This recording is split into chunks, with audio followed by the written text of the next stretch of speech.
Assalamualaikum warahmatullahi wabarakatuh. Bersama kami di channel Wisata Ilahi.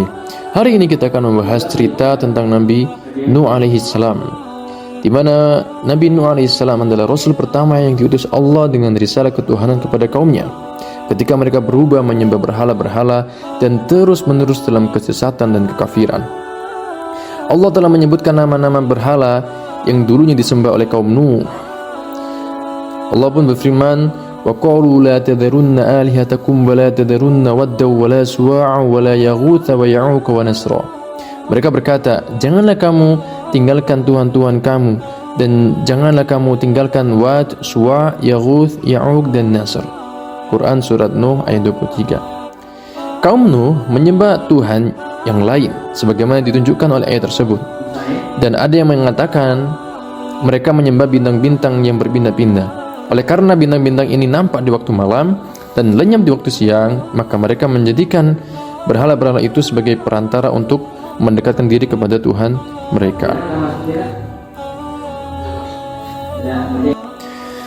Nuh hidup bersama kaumnya dengan waktu yang lama, berdakwah dalam waktu yang tidak sebentar, akan tetapi dakwah itu tidak menghasilkan apa-apa.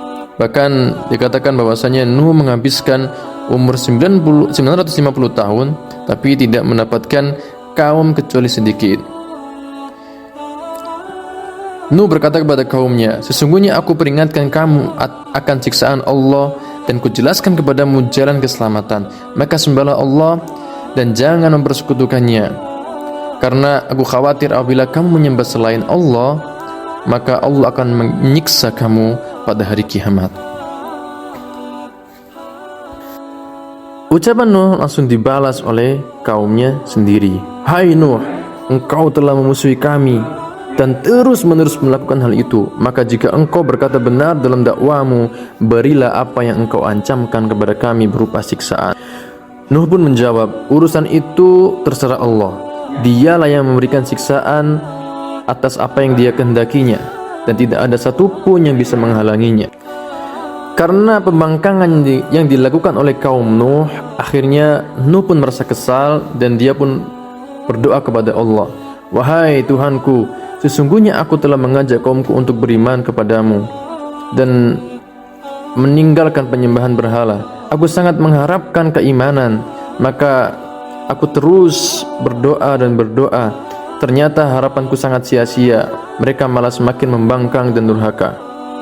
Wahai Tuhanku, aku telah mengajak mereka untuk menyembahmu berulang kali dengan berbagai cara. Kadang-kadang aku mengajak secara terang-terangan, kadang-kadang aku mengajak mereka secara pribadi. Akan tetapi mereka masih saja membangkang dakwah yang telah aku sampaikan, ya Allah. Nah, di sini kita tahu bahwasanya dakwah Nuh tidaklah membawa pengaruh kepada kaumnya, kecuali hanya sedikit sebagaimana dijelaskan oleh Al-Quran. Tidaklah beriman bersama Nuh kecuali sedikit. Adapun sebagian besar dari mereka telah jemu dengan dakwanya dan mendustakan semua dakwah yang disampaikan oleh Nabi Nuh. Nabi Nuh pun berdoa kepada Allah, wahai Tuhanku, janganlah engkau membiarkan di atas bumi ini orang-orang kafir mendiami rumah-rumah. Sesungguhnya jika engkau biarkan, maka mereka akan menyesatkan hamba-hambamu, dan tidaklah mereka meninggalkan keturunan kecuali orang-orang kafir. Allah pun mengabulkan doa Nabi Nuh dan mewahyukan kepadanya bahwa tidak ada seorang pun yang beriman kecuali orang-orang yang mengikuti jalan Nuh. Allah juga menyuruh Nuh untuk membuat kapal keselamatan dan memberitahukan kepadanya bahwa Allah akan mengawasi dan memeliharanya. Nuh mulai membuat kapal dan ia pun ikut bekerja sebagai tukang kayu, sehingga diejek oleh orang-orang kafir lantaran pekerjaannya itu. Menghadapi ejekan mereka, Nuh berkata, jika sekarang kamu mengejek saya dan orang-orang beriman yang bersama saya, maka sebentar lagi kami akan mengejek kalian, karena saya tahu siksaan dan kebinasaan yang bakal menimpa kalian, sehingga kalian tahu siapa yang akan ditimpa siksaan yang menghinakan di dunia, sebagaimana siksaan yang kekal akan menimpa di akhirat. Nabi Nuh alaihissalam menyelesaikan pembuatan kapalnya dan nampak tanda-tanda permulaan siksaan, yaitu keluarnya air dari bumi, Maka Allah menyuruh Nuh mengumpulkan setiap jenis hewan yang hidup sepasang-sepasang, jantan dan betina, untuk dibawa bersamanya di dalam kapal supaya tetap hidup setelah musnahnya makhluk hidup dan bisa berkembang biak kembali di bumi. Air pun mulai tinggi dan semakin tinggi. Lalu Al-Quran mengabarkan kepada kita bahwa Nuh berdoa kepada Tuhannya agar membalas kaumnya, sehingga Allah menjawab doanya lalu menurunkan hujan yang deras dari langit yang tidak pernah dialami oleh bumi sebelumnya, dan menyuruh bumi supaya memancarkan air dari segenap penjurunya. Maka berkumpullah air dari langit dan bumi sehingga timbullah air banjir yang hebat yang ditakdirkan Allah dengan doa Nabi Nuh untuk membinasakan orang-orang kafir, sambil menyiapkan jalan keselamatan bagi Nuh dan orang-orang yang beriman bersamanya di atas kapal yang berjalan dengan perlindungan Allah dan pemeliharaannya. Di sisi lain, Nuh alaihissalam sebagai seorang ayah, dia teringat akan anaknya, satu anaknya. Nuh pun berkata kepada anaknya yang ternyata tidak bersamanya di kapal, "Wahai anakku, naiklah engkau bersama kami supaya engkau selamat dari kehanyutan, dan janganlah engkau masuk ke dalam golongan orang-orang kafir yang mengingkari agama Allah." Tapi anak Nuh tidak mau ikut di dalam kapal.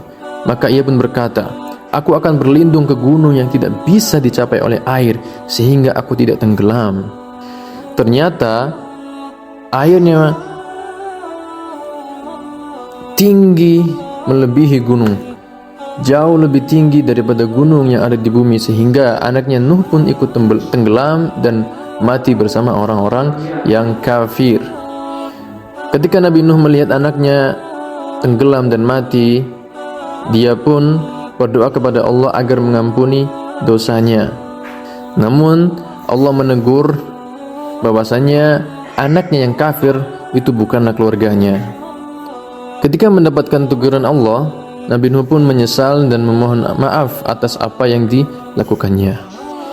Ketika semua orang-orang kafir sudah mati dalam siksaan, yaitu berupa air banjir yang begitu besar, Allah pun menyuruh Nuh untuk turun dari kapal. Ketika semua air itu dihisap oleh bumi, dikatakan kepada Nuh, "Hai Nuh, turunlah dengan keselamatan dari kami dan berkah atasmu dan umat-umat yang bersamamu, dan umat-umat yang akan kami beri kenikmatan kepada mereka, kemudian mereka itu akan ditimpa siksaan yang pedih dari kami." Quran Surat Hud ayat 48. Itulah kisah dari Nabi Nuh alaihissalam. Semoga kita bisa mengambil manfaat dari cerita Nabi Nuh alaihissalam. Sekian dari kami. Wassalamualaikum warahmatullahi wabarakatuh.